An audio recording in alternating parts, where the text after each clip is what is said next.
জাতীয় সংসদের সংরক্ষিত নারী আসনকে ঘিরে রাজনৈতিক অঙ্গনে তৎপরতা শুরু হয়েছে। সম্ভাব্য প্রার্থীরা ইতোমধ্যে দলীয় শীর্ষ নেতৃত্বের সঙ্গে যোগাযোগ ও প্রচারণা শুরু করেছেন। এই প্রেক্ষাপটে আলোচনায় উঠে এসেছেন অ্যাডভোকেট আরিফা সুলতানা রুমা। তিনি পাবনা জেলা থেকে সম্ভাব্য প্রার্থী হিসেবে মনোনয়ন পেতে নিজস্ব রাজনৈতিক কর্মকাণ্ড ও অবদানের তথ্য দলের নীতি নির্ধারকদের কাছে উপস্থাপন করেছেন।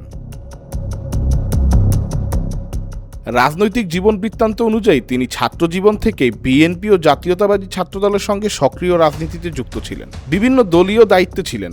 ইডেন মহিলা কলেজ শাখা ছাত্রদলের সিনিয়র যুগ্ম আহ্বায়ক, কেন্দ্রীয় কমিটির সদস্য এবং সহ সাধারণ সম্পাদক। মাঠের রাজনীতিতেও তিনি দীর্ঘ সময় সক্রিয়। 1-11-এর সময় থেকে বিভিন্ন আন্দোলন সংগ্রামে অংশ নিয়ে একাধিকবার আইন শৃঙ্খলা বাহিনীর বাধা, গ্রেপ্তার এবং নির্যাতনের শিকার হয়েছেন।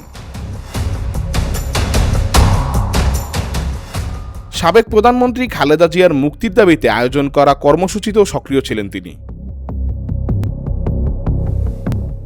আরিফা সুলতানা রুমা বলেন, 1-11 থেকে রাজপথে আছি, দলের জন্য কখনো আপোষ করিনি। সংরক্ষিত নারী আসনে দল আমার রাজনৈতিক অবদান মূল্যায়ন করবে, এমনটাই প্রত্যাশা করি।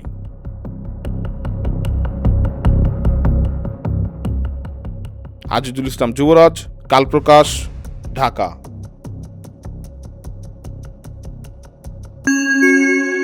Thank you.